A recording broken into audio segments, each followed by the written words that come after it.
Flow, l'actu de demain. Bonjour Cédric. Bonjour Guillaume. Bienvenue sur Flow. Merci. Alors comme tu le sais, Flow, c'est un podcast qui va à la rencontre d'experts, d'entrepreneurs qui remettent en question le monde d'aujourd'hui et proposent quelque chose de différent, de nouveau, pour nous aider à repenser le monde de demain. Et donc, comme je te le disais tout à l'heure, pour être passé par l'expérience de la fresque il y a quelques années, expérience qui change radicalement la vision qu'on peut avoir du monde, qui nous permet de vraiment comprendre ce qu'on appelle le réchauffement climatique. Je voulais vraiment qu'on puisse se rencontrer, passer un petit peu de temps ensemble et que tu puisses nous réexpliquer un petit peu toute l'aventure de la fresque, où vous en êtes et quels sont les projets. Donc, écoute, merci beaucoup d'être là. Eh ben merci, c'est parti. Est-ce que tu peux commencer par nous dire qui tu es et ce qui t'anime ? Alors, qui je suis c'est toujours difficile comme question. Question piège direct. Question piège direct. Je crois que je suis quelqu'un qui aime bien réparer ce qui est cassé. Et quand j'ai compris, en voyant des conférences de Jean-Marc Jancovici, d'ailleurs, que j'ai compris qu'il y avait un vrai sujet avec le climat, je me suis dit que c'était obligé que je m'occupe de ça. Dans un premier temps, en mode faire des confs, à l'activité du soir. Et puis très vite, j'ai compris surtout qu'il fallait que ça devienne mon métier. D'accord. Ça, c'était... Quand est-ce que tu as eu ce flash ? 2007 ou 2008. Ouais, d'accord. Donc déjà, voilà, 2007-2008, Jancovici, il nous a tous marqués. Lui, il avait démarré dans les années 2000, carrément. Oui, bien sûr, mais on a tous eu notre moment Jancovici. Exactement.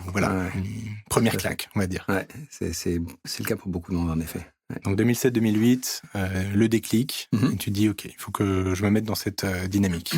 Exactement. Avant ça, je faisais de la gestion de projets informatiques, j'étais consultant indépendant, je facturais bien mes journées, mais bon, ça n'avait pas beaucoup de sens. OK. Et puis, quand j'ai compris vraiment l'ampleur du sujet, j'ai décidé à un moment donné que j'allais m'en occuper à temps plein, qu'il fallait que ce soit mon métier. OK. Ouais, donc un shift quand même assez important, quoi. Ouais, tout à fait. Un changement vraiment de paradigme. C'était pendant des vacances. Alors, à Bali, à l'autre bout de la planète. Donc, j'ai fait beaucoup de CO2 pour aller là-bas.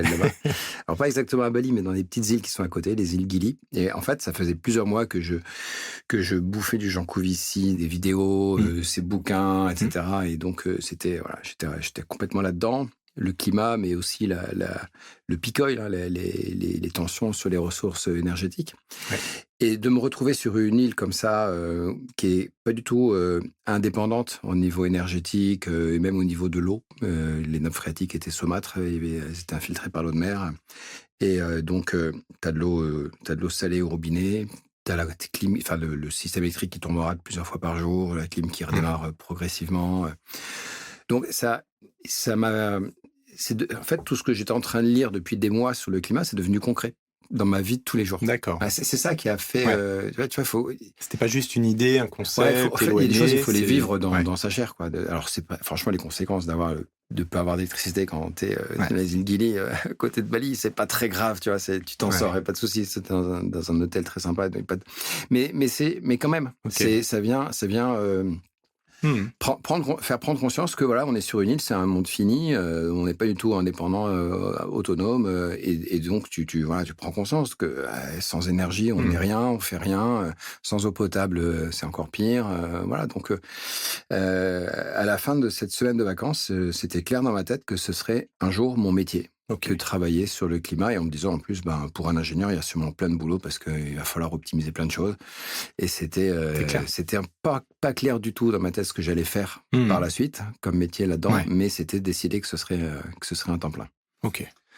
Donc, premier déclic, tu décides de t'orienter vers ça. Et donc, à ce moment-là, quelles sont les portes auxquelles tu frappes ?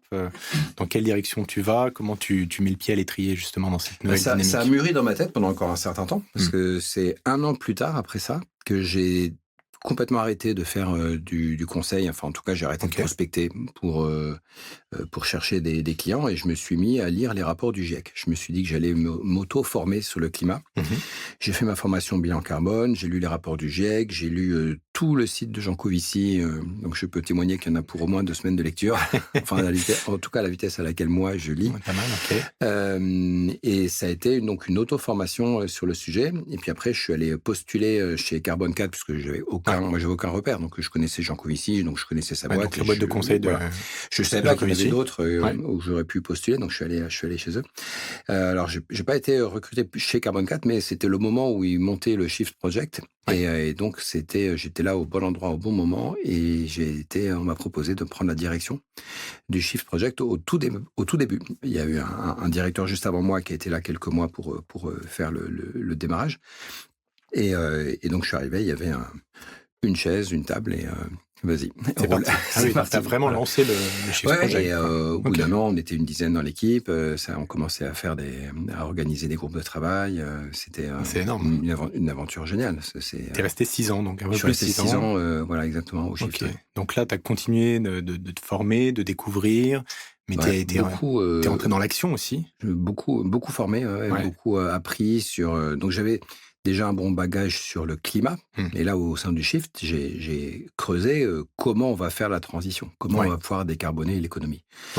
Avec plein d'experts du sujet. Donc ça a été très formateur sur le contenu. J'ai rencontré plein de gens hyper intéressants avec qui j'ai toujours en contact aujourd'hui. Et c'était vraiment formateur. Et pendant ces 6 années donc au Shift Project, quelles étaient les principales missions sur lesquelles tu t'es investi, l'impact que vous avez pu avoir parce qu'il s'en passé pas mal de choses. Mais Qu'est-ce qu'on a fait? On a fait plein de projets. En gros, c'est comment est-ce qu'on va décarboner les différents secteurs économiques. Je me rappelle qu'on avait fait une approche plus think tank que conseil. C'est complètement think tank. C'est pas du tout une boîte de conseil, c'est un think tank qui fait travailler des experts des différents domaines. Et quand on dit experts, on entend par là des chercheurs, mais aussi des professionnels du métier, des gens qui bossent. Donc si on parle de la rénovation thermique du bâtiment, par exemple, on avait dans le groupe de travail des gens de chez Saint-Gobain, Velux, et puis aussi des gens qui étaient plus académiques éventuellement, ou des consultants en isolation, rénovation thermique. Et avec tous ces experts, on élaborait des propositions, le but étant d'être le moins hors sol possible. De ne pas dire, il n'y a qu'un faucon, on va isoler toutes les maisons. Oui, super, mais bon. Donc, en fait, si ça ne se fait pas aujourd'hui, c'est qu'il y a des raisons. Donc, il faut qu'on comprenne les raisons. Il faut qu'on fasse des propositions qui sont compatibles avec les temps, que soit la situation applicable, les tensions qui peuvent exister, les jeux d'acteurs qui sont là. Il faut que tout ça soit compatible. Et tu prenais toutes les dimensions potentielles pour faire en sorte que les précos soient applicables d'un point de vue budgétaire, technologique, politique. Enfin voilà. Oui, c'est ça. Uniquement sur le scope français, par contre. En général, sur le scope français. Après, quand tu travailles sur la France, il y a beaucoup de choses qui peuvent être généralisées à des pays européens assez facilement. Et donc, si ça s'appelait The Shift Project, c'est parce qu'on avait l'ambition d'être le plus international possible dès qu'on en était capable et d'avoir un lobbying au niveau européen, par exemple. Voilà. Ça, c'est beaucoup plus dur finalement, ça a pris beaucoup de temps. Parce qu'après, effectivement, une fois que tu as fait l'étude à base de statistiques, d'études scientifiques, que vous avez réussi à monter une préco sur le bâtiment, l'énergie, ensuite il faut cranter, quoi. Donc le niveau d'après, c'est politique. Il faut le porter, c'est exactement. Ça. Donc j'ai eu l'occasion à plusieurs reprises, après avoir travaillé pendant des mois et des mois avec les meilleurs spécialistes du sujet en France, sur un domaine précis, d'obtenir finalement un rendez-vous avec le conseiller technique d'un ministère qui est en charge de ce secteur en particulier, qui nous reçoit parce que c'est son métier de recevoir des gens qui ont bossé sur le sujet. Et d'entendre très régulièrement cette réponse très polie. Alors moi qui ai regardé le sujet, je suis arrivé à peu près aux mêmes conclusions que vous, donc je suis complètement d'accord avec ce que vous me dites. Ça va peut-être m'aider, mais bon, je préfère vous prévenir que politiquement, ça va être compliqué quand même. Ah ouais. Voilà. Et cette phrase-là, politiquement, ça va être compliqué, je l'ai souvent entendue. Et... Le fameux on vous rappelle. C'est ça. Les versions politiques. Politiquement, ça va être compliqué, d'accord. Ouais, c'est-à-dire que on sait bien que c'est ce qu'il faut faire. Okay. Mais ça va être difficile de vendre ça aux ministres, aux décideurs. Et tu sentais que quand tu amenais justement ces études et ces conclusions, et quand il te disait qu'il était arrivé aux mêmes conclusions, tu sentais que c'était vrai, qu'il y avait toute cette compréhension. Oui, des gens qui étaient tout à fait au niveau, ils avaient tout à fait compris. Tout à fait, des conseillers techniques qui sont sur un domaine précis. Déjà, souvent, c'est qu'ils connaissent un peu le domaine avant d'arriver, donc c'est ça. Plus le temps qu'ils ont passé dessus, comme en général, c'est des gens brillants. Ils ont regardé, ils ont écouté ce qui se dit, ils ont regardé ce qui s'écrit sur le sujet, et assez vite, ils arrivent à des conclusions assez proches. D'accord, parce que c'est vrai que souvent, on est tenté de se dire que peut-être ils sont pas tout à fait au fait des choses, quoi, de l'ampleur du problème, qu'il faudrait peut-être les amener à un niveau de compréhension, de formation pour peut-être déclencher quelque chose. Mais là, c'était pas le problème. Le problème là, le sujet était parfaitement compris, maîtrisé. Dans un cabinet ministériel, tu as des spécialistes de tous les domaines, et puis après, c'est la course à l'attention. Il faut chacun choper les 10 minutes, un quart d'heure du ministre pour lui faire passer un message. Et j'ai l'impression que c'est un peu la guerre, quoi, à chaque fois. Et donc, on a des gens qui sont des alliés objectifs de telle cause, mais qui sont aussi en tension avec un agenda sur lequel il y a plein d'autres urgences, et qui, quelquefois, sont véritablement et sincèrement des urgences. Donc, c'est difficile, mais donc, ça te tanne un peu le cuir de faire ça. Tu finis par comprendre qu'il va falloir être patient, que c'est pas un sprint, mais c'est un marathon, et qu'il faudra du temps. Même s'il faut franchir la ligne d'arrivée rapidement quand même, parce que oui, et en même temps, le temps est compté. En même temps, le temps passe et le temps est compté, oui. Et donc, comment tu as réagi après, une fois, 2 fois, 10 fois, après avoir entendu cette phrase, être tombé face à ce mur, après ce travail? Effectivement, ça tanne le cuir, mais bon, ça génère aussi de la frustration. Et parfois, j'imagine un peu d'angoisse de se dire, en fait, on est dans une impasse. Comment on peut faire pour continuer à porter ce message et puis qu'il soit priorisé Alors, je continue de penser qu'il faut absolument faire un lobbying d'intérêt général comme le fait le Shift, mais moi j'ai eu envie d'aller sur un autre terrain qui est celui de convaincre les citoyens d'un côté et les entreprises de l'autre, puisque les deux peuvent parler aux politiques. Les citoyens parce qu'ils votent, les entreprises parce que, via leur représentation nationale, les lobbies, les fédérations professionnelles, etc., ont également un dialogue avec les politiques. Et pour moi, le lobby n'est pas du tout un gros mot. On peut faire un très mauvais usage du lobbying, mais à la base, c'est pas une mauvaise chose. C'est un dialogue entre les entreprises et les politiques. Et si les politiques ne veulent pas avoir des propositions qui sont complètement à côté de la plaque par rapport au terrain, il y a besoin qu'ils soient en dialogue avec les entreprises. Bon, après, ce qu'on a vu surtout, c'est des dérives d'entreprises qui veulent défendre des intérêts particuliers et qui le font au détriment des citoyens ou des consommateurs.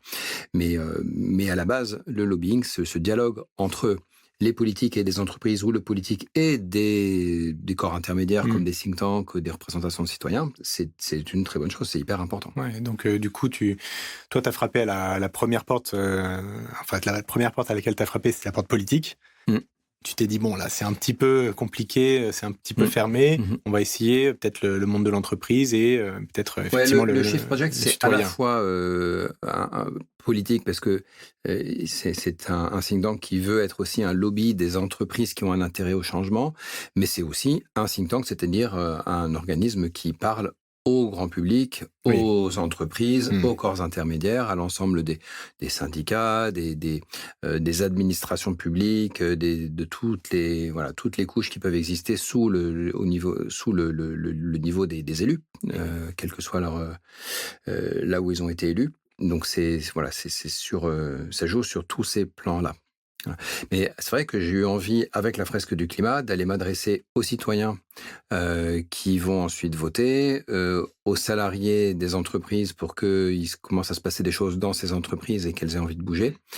Et donc avec un outil qui permet de vulgariser les rapports scientifiques. Donc moi, j'avais passé plusieurs mois à lire les rapports du GIEC. J'étais très motivé. J'ai lu les résumés techniques, c'est-à-dire tu as 3 groupes de travail. C'est déjà énorme. Tu as 3 groupes de travail et chacun des groupes de travail fait un résumé technique de 100 à 150 pages, plus un résumé aux décideurs d'une 30aine de pages. Voilà. Donc moi, j'ai lu les résumés techniques dans lesquels il y a le résumé aux décideurs en première partie. Et ça, sur les 3 groupes de travail, plus la synthèse, voilà, donc en tout, dans les 400-500 pages.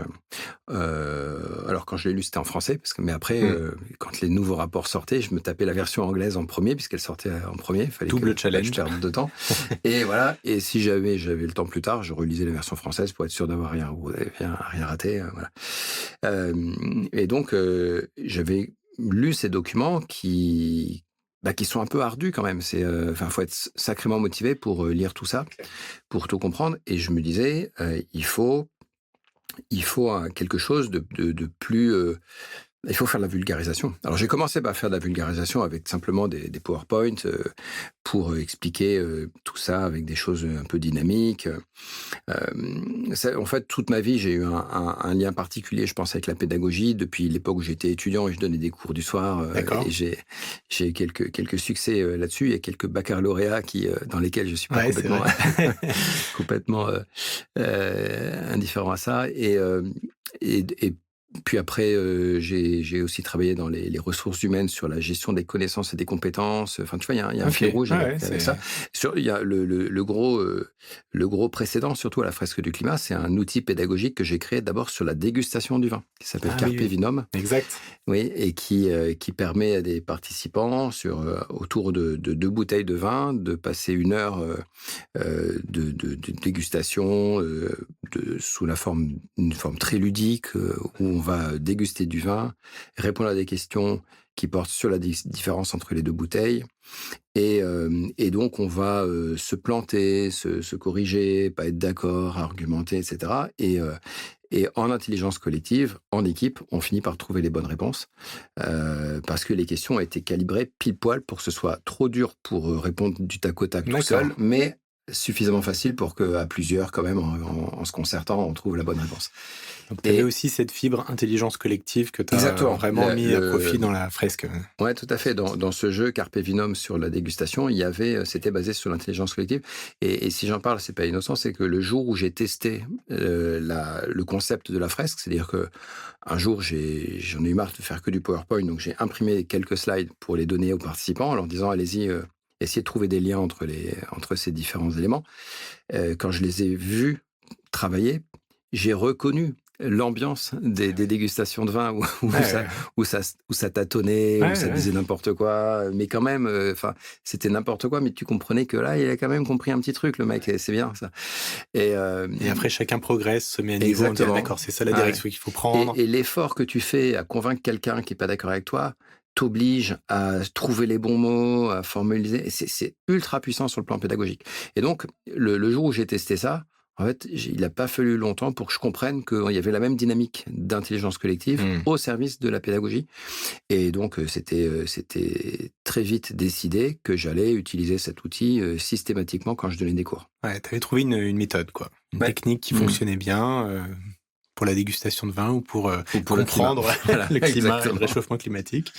D'accord. Et donc, OK, on comprend la dynamique, ta réorientation vers ce combat, c'est ton engagement, donc une nouvelle direction, toute la période Shift Project, donc tu montes en compétences, en puissance, en compréhension, en impact, la tentative, donc entre guillemets politique, essayer de faire bouger les choses en essayant d'aller convaincre les politiques, et puis une ouverture, une idée, peut-être plus dans l'univers professionnel, citoyen, mais professionnel. Tu dis, OK, le monde de l'entreprise peut être aussi une porte d'entrée. Et de tes expériences passées, c'est là que tu aboutis à cette idée de la fresque, quoi. Ouais. Et alors, est-ce que tu peux nous résumer en 2 mots le concept de la fresque, qu'on connaît bien, que je suis passé par cet exercice il y a quelques temps également, mais pour ceux qui ne connaîtraient pas encore, est-ce que tu peux... le concept est très simple. On a des cartes qui représentent des composantes du changement climatique. Et en équipe, on fait des équipes de 4, 5, 6 personnes, 7 personnes. Et en équipe, on doit reconstituer les liens de cause à effet entre les composantes du changement climatique. Donc ça démarre avec les activités humaines qui émettent du CO2, qui s'accumulent dans l'atmosphère. Du coup, ça augmente l'effet de serre. Et puis, si on augmente l'effet de serre, ça va augmenter la température, ce qui fait fondre la glace, ce qui va faire monter le niveau de la mer, baisser les rendements agricoles. Enfin, voilà, on voit toutes les conséquences comme ça, 42 cartes, où on part des activités humaines et on arrive sur les conséquences sur les humains et la biodiversité. Et donc, ce travail-là, c'est venu comment ? C'est venu parce que moi-même, j'avais besoin un peu de temps en temps de mettre les choses par écrit, de me dire, alors attends, si je résume, là, on avait ce truc qui fait ça, qui fait ça, qui fait ça. Mais ce qui se passe sur le CO2, c'est pas la même chose que ce qui se passe sur le méthane. Pourquoi ? Ah oui, c'est vrai, le méthane, il n'y a pas de puits de carbone. Et de visualiser comme ça, avec des flèches et des patates, de visualiser les choses, ça m'a aidé, moi, dans ma compréhension. Donc, c'est une pédagogie que tu as déjà appliquée à toi-même, quoi. Exactement, voilà. Et donc, j'ai eu envie de partager, voir si ça parlait aux autres. Et en effet, c'était assez puissant. Donc, le premier jour, on a testé, il devait y avoir 15 cartes. C'était vraiment le début. Puis, quand j'ai vu que ça marchait, j'en ai rajouté d'autres. Et ça a très vite pris la forme d'un jeu de cartes que j'ai imprimé, que j'ai filé aussi à des potes qui ont voulu s'essayer. Ils donnaient des cours sur l'environnement ou la RSE, tu vois, et puis ils voulaient tester ça. Et j'ai eu de très, très bons retours. Et les potes me disaient... c'est génial parce que je suis pas un expert du climat, mais avec ton jeu, ça marche tout seul. Et après, ce qui a fait décoller le projet, c'est qu'on a eu en 2018, donc la première version de la fresque, c'était 2015. D'ailleurs, on va fêter les 10 ans là, dans pas longtemps. Ouais. Voilà. Si je dis pas de bêtises, c'est en avril, je retrouverai la date. Ça a été la première expérimentation. Et puis plus tard, donc longtemps, ça a été un outil uniquement pour moi, pour enseigner. D'ailleurs, au début, il n'y avait même pas d'infos au dos des cartes. C'était direct. Voilà. Donc, ça veut dire qu'il fallait compléter par un discours à l'oral un peu descendant. Okay. Et puis après, j'ai écrit au dos des cartes, ce qui a rendu l'outil encore plus autoporteur. Et puis, en 2018, j'ai eu l'occasion de faire jouer 900 étudiants d'un seul coup. Et il a fallu pour ça avoir 30 animateurs. Et j'ai eu 2 semaines pour recruter 30 animateurs. Ah ouais. Voilà. Mais je savais que c'était voilà, j'avais mon POC, j'avais mon proof of concept, qu'on pouvait faire ça à grande échelle. Je le sentais que c'était faisable. Parce que recruter et former 30 animateurs en 2 semaines, il faut vraiment voir quelque chose de fluide et pédagogique, facilement, qu'on peut facilement prendre en main, et c'est le cas. C'est vrai que les 42 cartes, en fait, ça parle tout seul, quoi. Il y a cette intelligence collective où on essaye de les mettre dans le bon sens pour essayer vraiment de remettre à plat tous les liens de causes, conséquences entre chaque action de l'homme et les conséquences sur l'homme, sur la planète, sur la biodiversité, les océans, etc.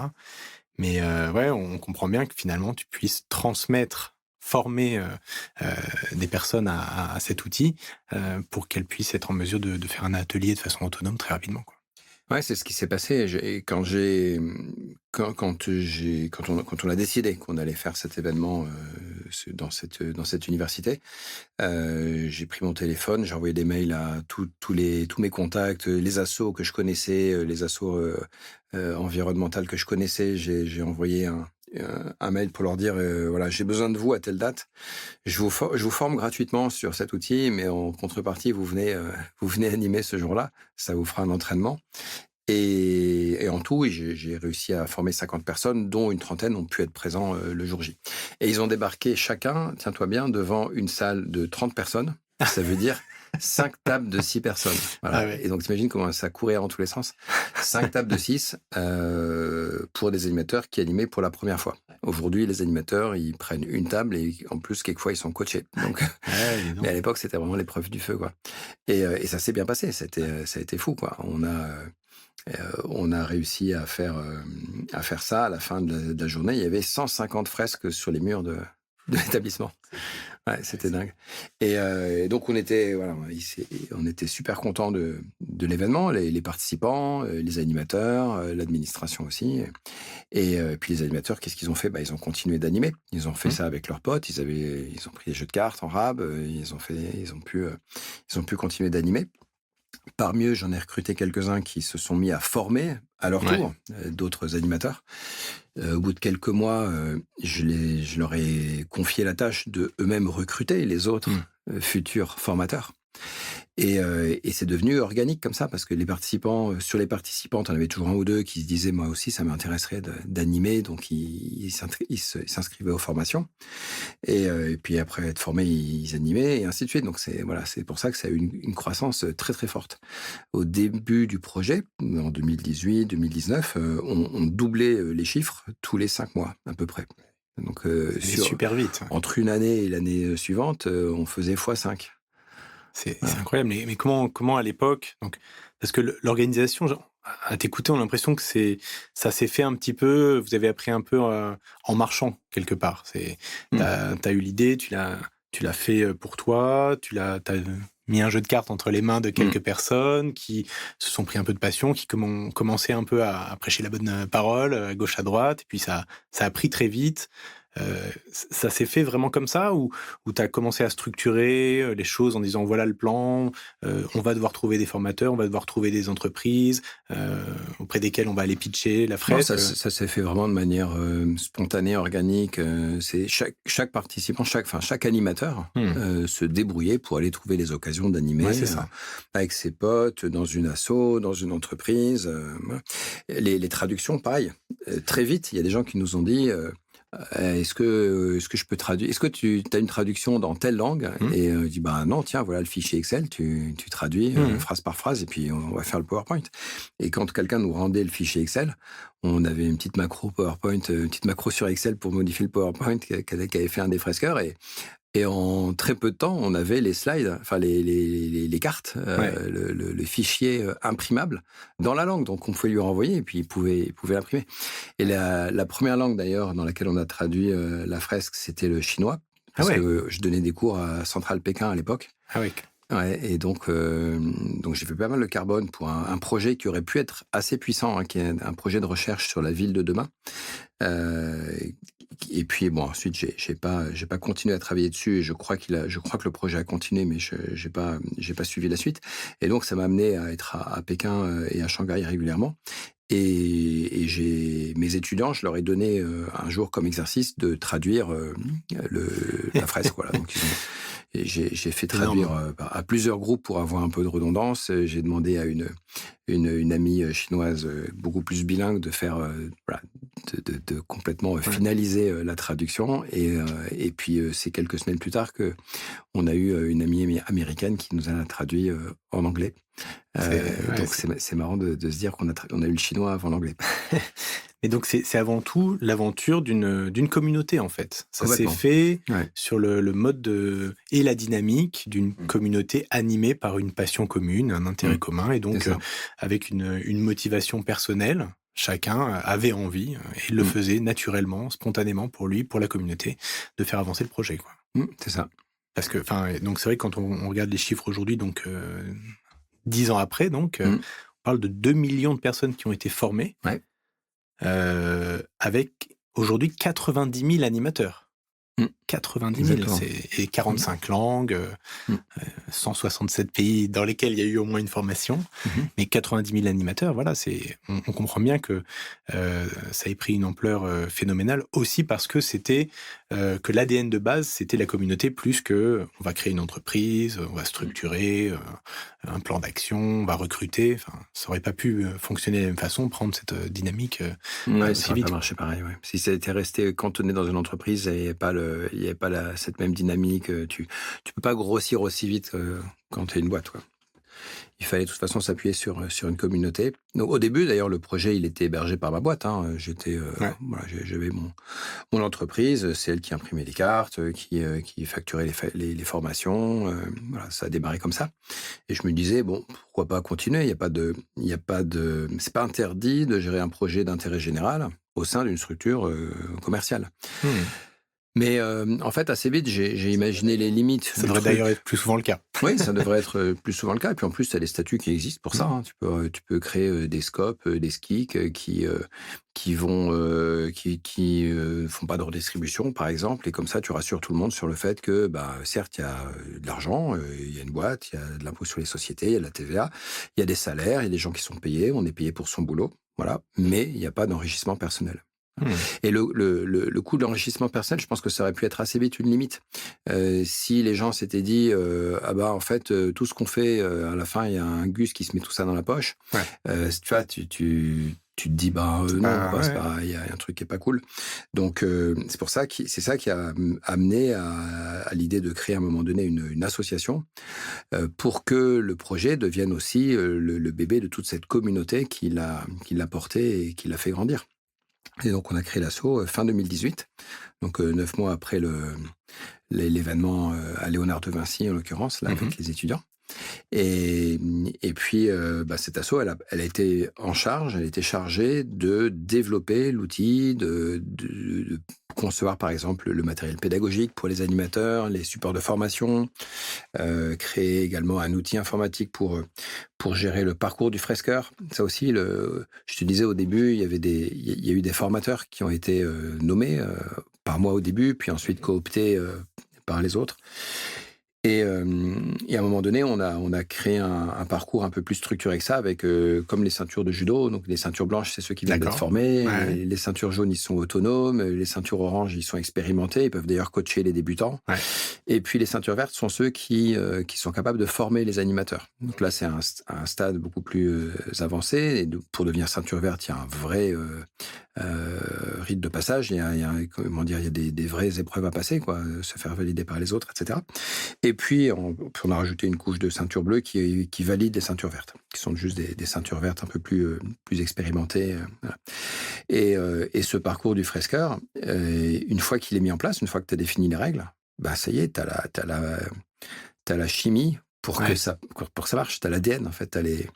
T'as l'outil de réplication de l'ADN, si tu veux, c'est ça, qui permet que naturellement, aujourd'hui, partout en France, dans le monde, tu as des gens qui sont en train de valider un nouveau ceinture verte pour qu'ils deviennent animateurs dans son pays, de coopter un nouveau ceinture bleue, etc. Et c'est extraordinaire, ça se fait tout seul. Et les outils pour cadrer toutes ces étapes-là ont été ensuite conçus par la communauté elle-même. Les gens les plus motivés, les plus légitimes, qui avaient une idée sur le sujet, se sont sentis légitimes à poser les bases de comment on fait une cooptation, comment on fait une validation d'un nouveau formateur, etc.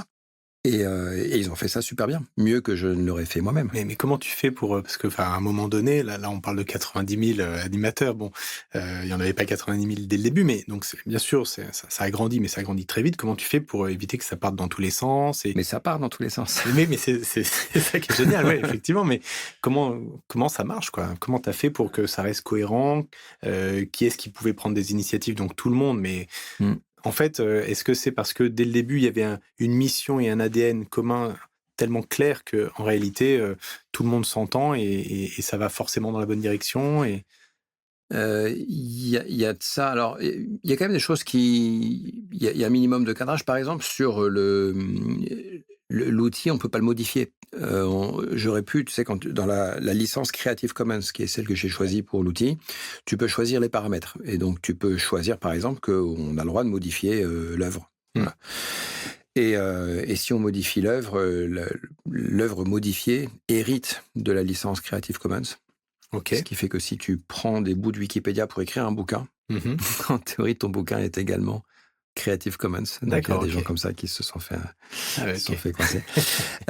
Mais là, j'ai très vite anticipé que si on laissait les gens modifier l'outil, ça allait partir dans le décor. Ouais. Ça, c'était clair. Il y aurait même eu un jour une version climato-sceptique, si tu veux. Donc, c'était pas le but. Donc ça, là, il y avait quand même ça a été cadré. Et tu vois, il y a 90 000 fresqueurs qui savent qu'on peut pas modifier les cartes. Ça, c'est clair. Parce que c'est dans la formation, on leur a dit, voilà, tout le monde est au courant. Donc c'est ensuite oui, l'ADN, plus tu grossis, plus tu t'éloignes de l'ADN d'origine. Ça c'est évident et aujourd'hui certainement que on est plus on s'est un peu éloigné de l'état d'esprit, mais je trouve que par rapport à la taille du projet, on a quand même vachement bien gardé l'ADN initial d'une espèce de bande de pirates qui foncent et qui demandent l'avis de personne, quoi. Mais c'est clair. Ça, c'est très ancré.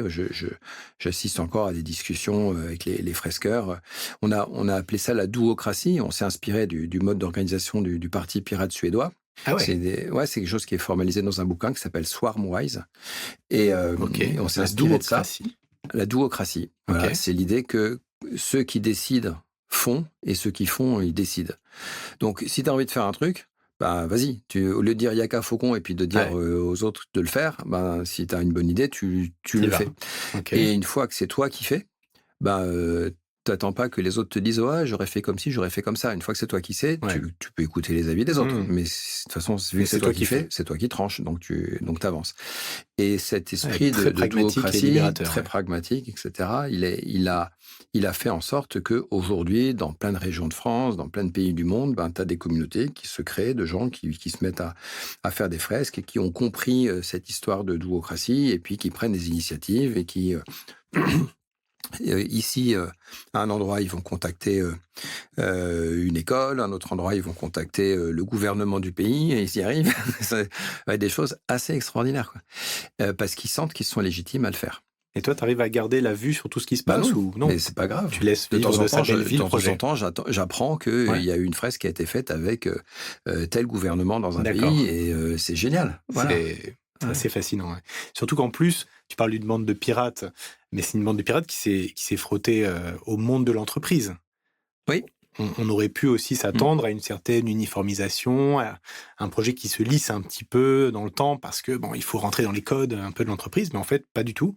Et comment ça a été perçu au début et comment l'accueil de la fresque en entreprise a évolué au cours de ces dernières années alors? C'est vrai qu'il pourrait y avoir une tension entre le mode de fonctionnement des entreprises et notre mode de fonctionnement, nous les fresqueurs de pirates là, parce que dans les boîtes ça marche pas du tout comme ça. Et donc, on a été très bien vus par les boîtes, de manière générale. On est rentré dans les boîtes, ils ont trouvé ça super. C'est des gentils pirates. C'est ça, c'est des gentils pirates. Donc, il fallait que tout le monde fasse sa fresque. Il y a une espèce de surenchère là-dessus. Voilà, plein de boîtes s'y sont mis. Beaucoup ont décidé que tout le monde ferait la fresque dans l'entreprise, ce qui est assez impressionnant.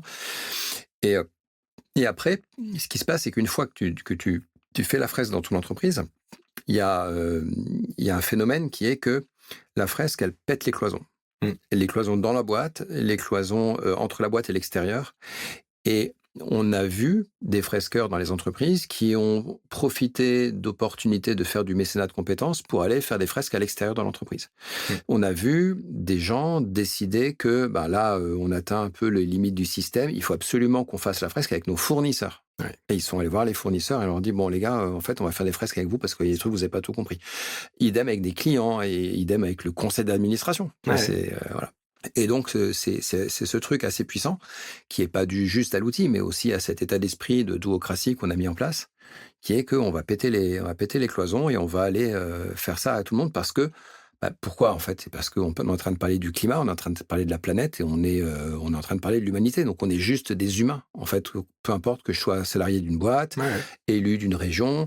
En fait, à la fin, au bout du bout, on est tous dans le même bateau, on est tous sur la même planète et on est juste des humains. Et c'est ça qui compte. Et à partir du moment où tu te dis ça, il n'y a plus de frontières, il n'y a plus de cloisons, etc.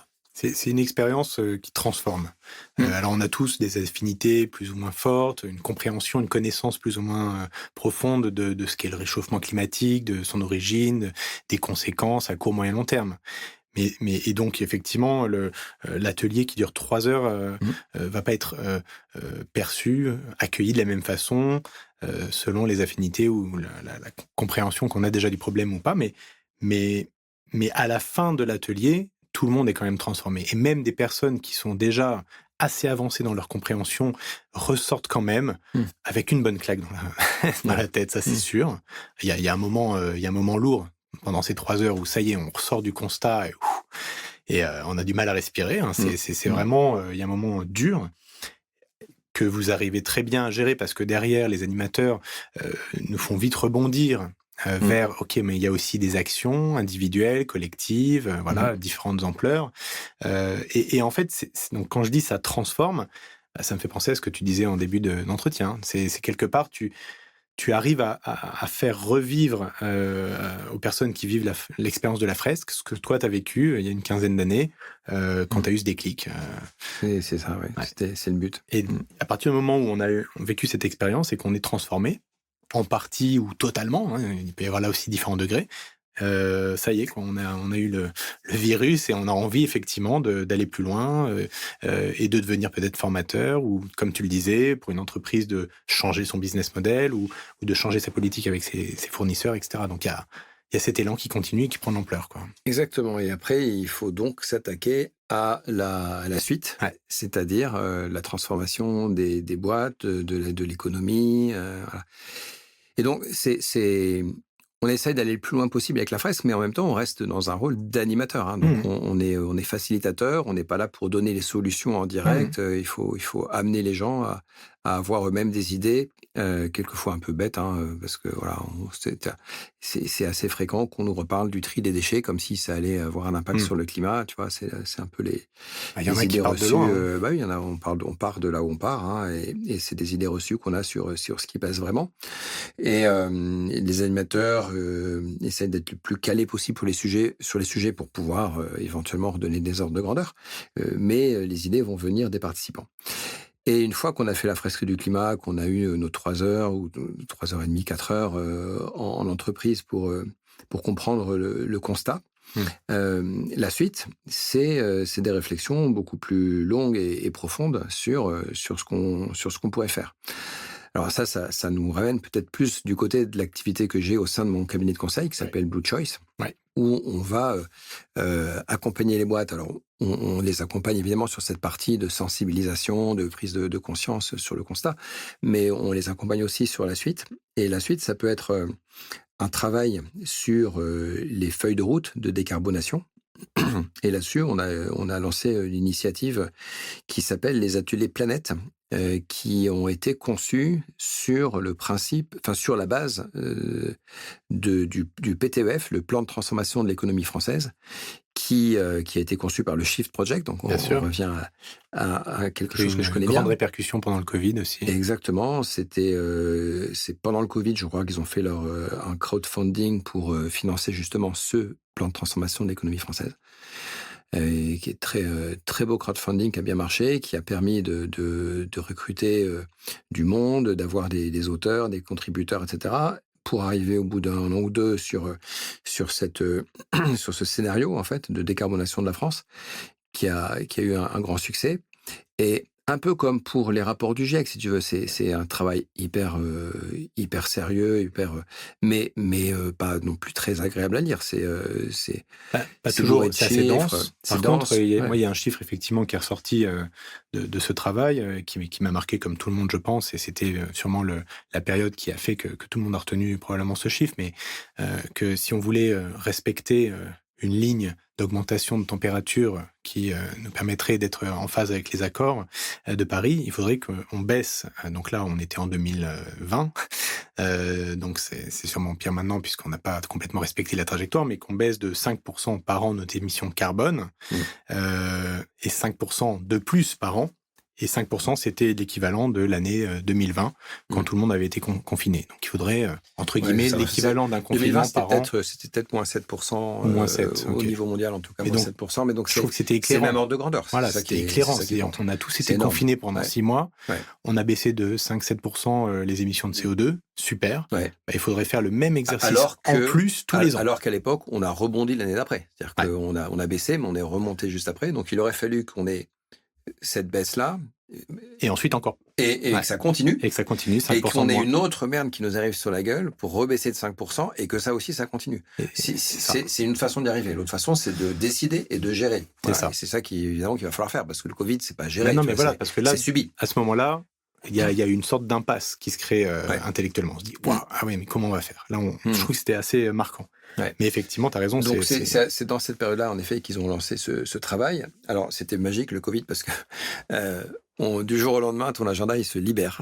Tous tes rendez-vous qui n'ont plus lieu d'être.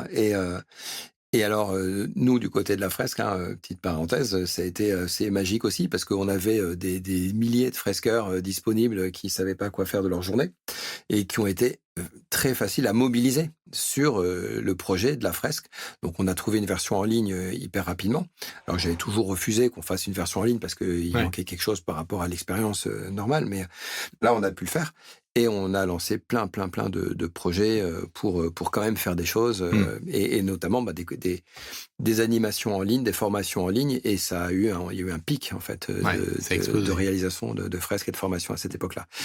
Mais pour revenir à notre sujet, il y a le Shift qui a lancé ce travail, et quand il est sorti il y a maintenant presque 3 ans, il y a 2 ans et demi, j'ai pris conscience que c'était un travail qui était potentiellement très puissant pour agréger de la confiance de la part des acteurs économiques sur l'idée qu'on pourrait aller dans cette direction-là. Ouais.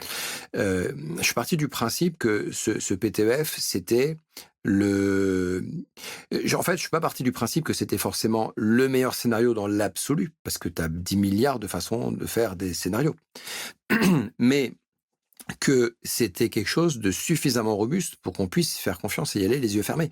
Les meilleurs experts français avaient été mis autour de la table par le Shift, et j'ai confiance dans les méthodes du Shift pour produire quelque chose de robuste. Et à partir de là, on va pas chercher à refaire le boulot pour voir si en modifiant un petit pouillème par-ci, par-là, on fera mieux. C'est pas la question. La base, elle est là. Voilà.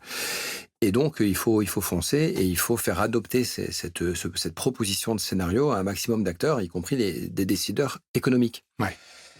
Et comme pour les rapports du GIEC, c'est un document qui est bourré de chiffres. Il faut être assez motivé quand même pour le lire. Et je me suis dit, il faut qu'on ait l'équivalent de ce qu'on a fait avec la fresque pour le GIEC, c'est-à-dire un peu le service après-vente sous la forme de quelque chose de plus interactif, basé sur l'intelligence collective.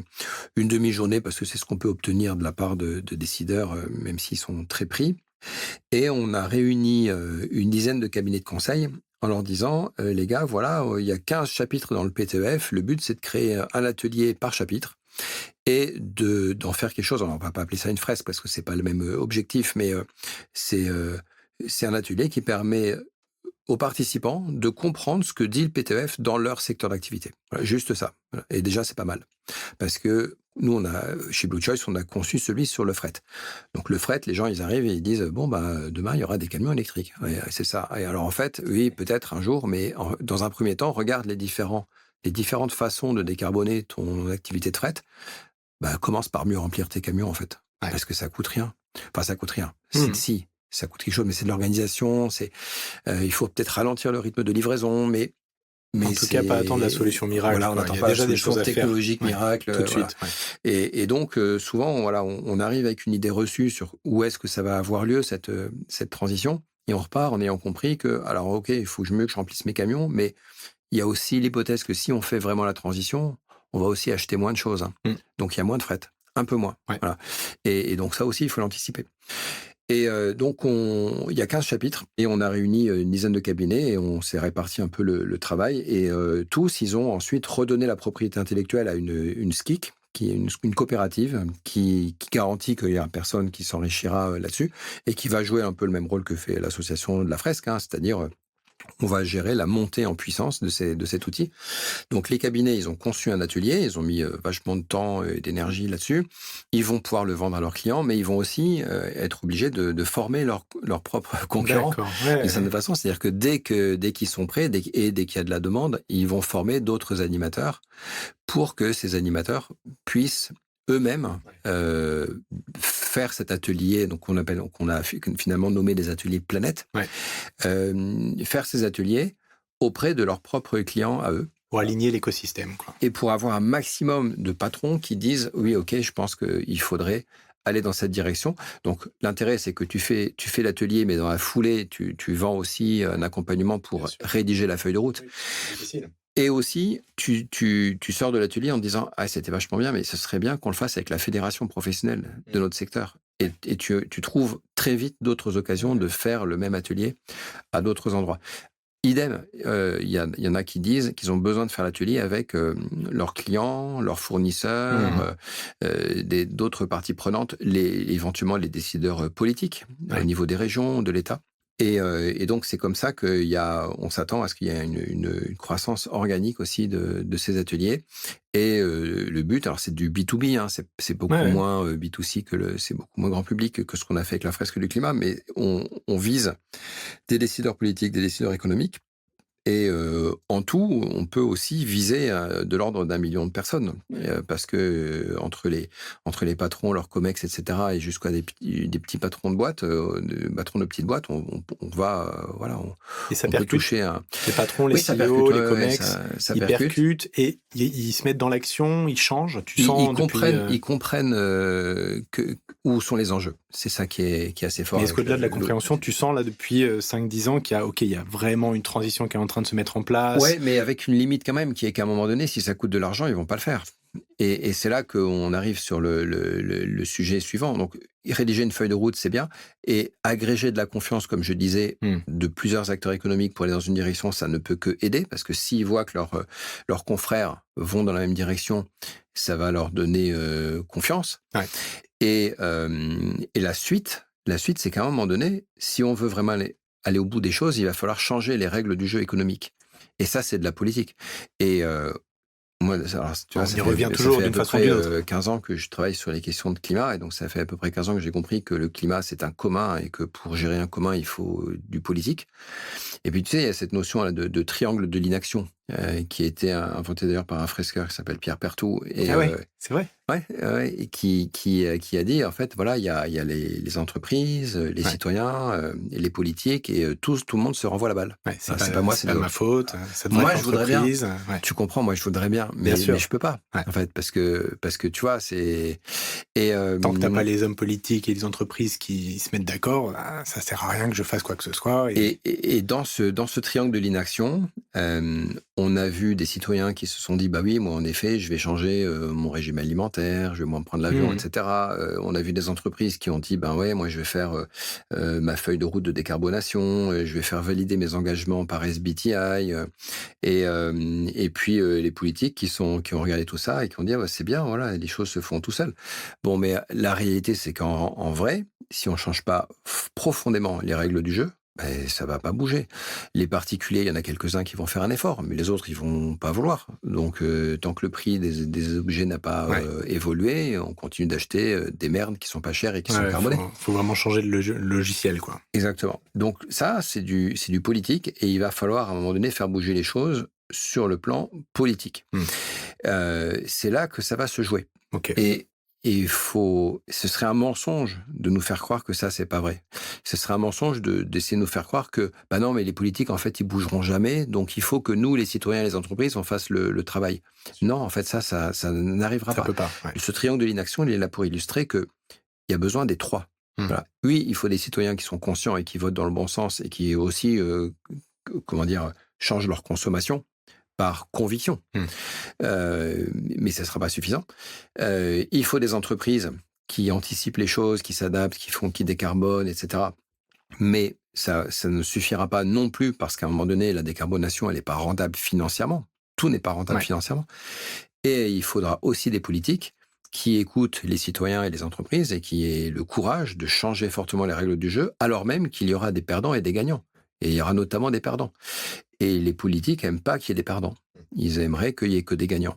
Le problème dans notre histoire, c'est qu'on risque d'avoir beaucoup de perdants à la fin, parce qu'on pète le climat. Et quoi qu'on fasse, et c'est marrant, c'est écrit dans le rapport du GIEC.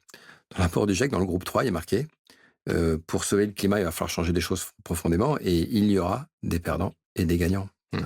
Et c'est important de le rappeler. Si on ne se le dit pas, et qu'on se dit, on va essayer d'avoir que des gagnants, ça ne marchera pas. Il y aura surtout beaucoup plus de perdants si on ne fait rien, quoi. Exactement. Il y aura beaucoup plus de perdants si on ne fait rien. Et donc, c'est là qu'on arrive sur la notion très importante des risques et des opportunités de transition. Donc, une fois qu'on s'est dit que les vrais changements, ne pourront avoir lieu que si on a des changements politiques, si on a des changements des règles du jeu qui se négocient au niveau politique, et même si ça se négocie sous l'impulsion des citoyens et des entreprises elles-mêmes. Hein. Les entreprises peuvent réclamer des changements de règles du jeu qui vont les impacter, du moment que ça impacte aussi les concurrents. La question pour une entreprise, c'est de savoir sur quoi elle table le jour où elle doit prendre une décision qui l'engage sur du long terme. Ouais. C'est ça la difficulté aujourd'hui. Tu es patron d'une boîte ou même tu es responsable de la production industrielle d'une entreprise et tu dois renouveler un haut fourneau, par exemple. Tu dois choisir entre continuer avec du gaz ou passer sur un four à induction électrique. Et à ce moment-là, quand tu vas décider de choisir l'un ou l'autre, t'en prends pour 30, 40 ans, 50 ans même. Hein. C'est des gros actifs physiques, industriels qui vont durer longtemps. Et si tu choisis le gaz alors que finalement on décide de faire la transition, tu te retrouves avec sur les bras ce qu'on appelle un stranded asset, un actif échoué. Ouais. Qui a coûté une fortune et qui n'est plus rentable aujourd'hui. Catastrophe, ouais, voilà, bien sûr. Une grosse catastrophe financière. Mais à contrario, si tu es parti sur l'élec que finalement le prix du gaz reste très bas, tu seras peut-être plus cher. Enfin, la mise de départ est plus chère, tu rentabilises pas, etc. Donc, dans les deux cas, tu peux perdre de l'argent. Donc, la question est de savoir dans quel cas est-ce que tu risques d'en perdre le plus, par exemple. Voilà. Ouais. Et c'est ça qu'on appelle les risques et les opportunités de transition. Et les entreprises ont l'habitude de gérer les risques, tu vois, les risques de sécurité dans une usine, les risques de change pour des banquiers, les risques de réputation, les risques et les risques climatiques aussi, les risques physiques. Voilà, les conséquences du changement climatique sur mon activité sont des risques qu'il faut regarder. Je crois que c'était le patron d'AXA qui disait un monde à plus 4 degrés n'est pas assurable. Ouais. Exactement.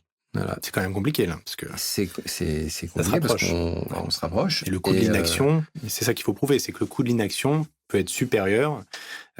Oui, mais le coût de l'inaction... au coût de la transition. Quoi. La transition, elle est forcément collective. Enfin, c'est pas chaque boîte qui va se dire, moi, je fais la transition parce que... Sinon, on se plante. Ouais, si tu pouvais dire, moi, je fais la transition et comme ça, j'aurais pas de changement climatique sur mon périmètre, on irait. Mais c'est pas le cas. Tu fais ta part, mais ça bénéficie à tout le monde. Ouais. Donc, c'est pas... C'est forcément quelque chose de collectif. Donc, dans ce contexte-là, comment tu es là avec ta méthode de gestion du risque où tu te dis j'ai listé mes aléas, j'ai mesuré leur impact sur mon compte de résultat, j'ai évalué leur probabilité et l'impact fois la probabilité, c'est une espérance mathématique qui me permet de voir si je m'intéresse à ce risque ou pas. Est-ce que ce risque, il est matériel ou pas? S'il est matériel, je vais chercher à me dérisquer en limitant mon exposition et ma vulnérabilité. Si on parle des risques de transition, il y a un petit détail, c'est que la probabilité en question, personne ne la connaît. J'ai bien lu les rapports du GIEC, et c'est pas écrit dedans. Le GIEC ne dit pas quelle est la probabilité qu'on soit dans les familles de scénarios 1,5 degré, les familles de scénarios 2 degrés. Il n'y a pas, mais c'est normal. Oui, bien sûr. Il ne peut pas y avoir, ça dépend des humains. Cristal, hein. Ça dépend des humains. Et en plus, le rapport du GIEC lui-même a été fait pour influencer les décisions des humains. Tu vois, donc, bien sûr. On ne pourrait pas donner une probabilité. Et en effet, comme tu l'as dit, personne n'a de boule de cristal. Donc, comment on gère ces risques de transition, sachant que personne ne peut venir nous donner des probabilités? Il y a des entreprises qui achètent très cher des scénarios de prévision du prix de l'énergie. Voilà. Mais bon, voilà, pour avoir bossé au Shift et avoir regardé ce genre de scénario, je peux dire que ça vaut rien. D'accord. Il y a des économies à faire, alors déjà en n'achetant pas ces rapports. Déjà, tu peux faire des économies en n'achetant pas ces rapports. Mais comment tu fais pour quand même prendre des décisions? Parce que tu es là devant ton choix à faire, devant un haut fourneau, etc. Et toi, tu n'es que responsable, tu es que directeur industriel de ta boîte, tu es de la production et tu sais pas sur quel... En fait, tu vas devoir faire un pari. Tu choisis A ou B, et c'est un pari. Sauf si c'est un projet commun, comme tu le disais, si tout le monde est aligné vers un projet. C'est pas juste que c'est un projet commun, c'est que en fait, tu sais pas encore si c'est un projet commun, mais il va falloir décider de ce à quoi tu crois. Après, il faudra, tu as raison, il faudra à la fin que ça devienne un projet commun. Ça, c'est la phase d'après, c'est faire un lobbying pour qu'on aille vers ça. Mais dans un premier temps, tu es au sein de ton entreprise, tu dois arbitrer sur des choses de très long terme. Tu n'as pas les billes. Et aujourd'hui, les arbitrages, ils se font coûte que coûte. Ils se font de toute façon, mais sans forcément avoir bien compris ce qu'il y avait derrière. Puis plutôt avec le court terme comme prise avec de décision principale. Des décisions sur le court terme, mais n'empêche que quand tu es parti sur ton fourneau, voilà, il va durer très longtemps. Ouais. Donc, chez Blue Choice, on propose un accompagnement qui est basé sur, premièrement, on fait comprendre aux décideurs, c'est pas très agréable, mais il faut qu'ils comprennent qu'ils vont faire un pari. Ouais. Qu'il n'y a pas d'autre solution que de parier. Parier sur A ou sur B, par exemple. Voilà. J'y vais pas. Et qu'il y aura personne pour venir leur dire ouais, j'ai consulté ma boule de cristal, ce sera A. Tiens, voilà, ça en a pour 50 000 euros. Ça n'existera pas. Une fois qu'ils ont fait le deuil d'un arbitrage qui pourrait se faire sur des bases objectives, prévisibles, etc., une fois qu'ils ont fait ce deuil, on les accompagne pour leur dire, bon, maintenant, il faut que vous preniez une décision pour la boîte. C'est-à-dire qu'il va falloir choisir sur quel scénario vous misez. Vous pouvez aussi essayer de répartir les risques, de chercher une forme de robustesse, mais qui dit robustesse dit faire le deuil de la performance optimale qu'on aurait pu avoir si on avait choisi un seul scénario. De la garantie de succès. Quoi. Donc et de la garantie d'un plan qui ne sera pas amené à évoluer. Parce que bien évidemment, il faudra sûrement, en cours de route, peut-être changer. Tu peux faire évoluer ton plan par la suite. Ouais. Donc, on amène les dirigeants à faire leur boulot finalement, parce que un dirigeant, c'est ça qu'on attend de sa part, c'est de dire, OK, on va partir sur cette hypothèse-là. Ouais. Et donc, la mauvaise nouvelle, c'est qu'il n'y a pas de bonne réponse. La bonne nouvelle, c'est que la décision qu'ils prendront sera en fait la bonne réponse. Ouais. Pour la simple et bonne raison que c'est la leur. Voilà, et t'es dirigeant et c'est à toi de faire ce boulot. On te demande de décider pour la boîte qu'on va partir sur telle hypothèse. Voilà. Alors ça peut être le patron, ça peut être son conseil d'administration, ça peut être le COMEX, mais à un moment donné, il faut faire cet arbitrage parce que de toute façon, quoi que tu fasses, tu feras un pari sur l'avenir. Voilà. Donc une fois que tu as compris que ton pari, personne ne pourra t'aider à le faire à ta place, tu le fais en conscience, mais là où on va amener très modestement un accompagnement, nous, c'est de dire, tu t'as parié sur ce truc-là, donc très bien. Juste, sache que ce sera rentable financièrement, parce qu'on a vraiment une approche purement financière dans cette histoire. Ce sera rentable financièrement dans un monde qui est au-dessus de 3,7 degrés. Tu le savais pas, mais il vaut mieux que tu le saches. Voilà. Donc, tu viens de faire un pari sur un monde qui va vers plus que 3,7 degrés. Pourquoi pas, mais bon, est-ce que tu es vraiment confortable avec ça ? Ou à contrario, attends, là, c'est très fort ce que tu dis, tu veux partir dans cette direction-là, tu es en train de miser sur un monde qui sera à 1,9 degrés, quoi. C'est très, très, c'est balèze, quoi. C'est très optimiste. Moi, j'aimerais bien croire à ça, tu vois, même moi, personnellement, même si je me bats là-dessus depuis longtemps. Bon. Donc, c'est très optimiste. Mais pourquoi pas? Tu peux prendre ce risque-là. Bon, et puis, en fait, ils vont se positionner sur ce à quoi ils sont capables de croire en termes de température en 2100 ou en termes de prix à venir du carbone. Ouais, bien sûr. Est-ce que la trajectoire de prix du carbone du rapport Kiné, elle te semble atteignable, politiquement parlant? Et si oui, est-ce que tu tables là-dessus?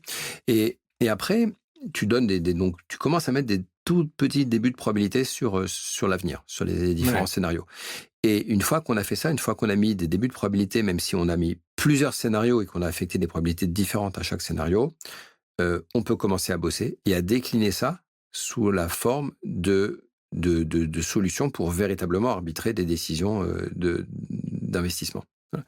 Mais il faut passer par ce moment où il y a l'organe de gouvernance légitime de l'entreprise qui dit nous, on parie là-dessus. Voilà, et on y va. Avec quand même des fondamentaux, j'imagine. J'avais bien aimé dans ton TEDx ton approche autour de l'équation de Kaya, qui reste quand même les trois fondamentaux de décroissance, décarbonation, efficacité énergétique. D'une certaine façon, c'est quand même une trajectoire qu'il va falloir suivre d'une façon ou d'une autre, dans une ampleur plus ou moins importante selon les entreprises et leurs impératifs. Mais c'est quand même sur cette base de fondamentaux qu'il va falloir faire ce pari pour ensuite mettre en place un plan qui sera durable, à la fois pour l'entreprise et puis pour la société, quoi. Tout à fait. Mais écoute, merci beaucoup en tout cas. Je pense qu'on peut continuer pendant quelques heures la discussion. C'est difficile de s'arrêter. Mais écoute Cédric, merci beaucoup pour ce moment, pour avoir partagé ton expérience et ton expertise. Et puis, écoute, tu reviens quand tu veux, avec grand plaisir. Merci beaucoup. Et puis, bonne continuation et bisous à toute la team de La Fresque. Ça marche. À très bientôt, merci. Ciao.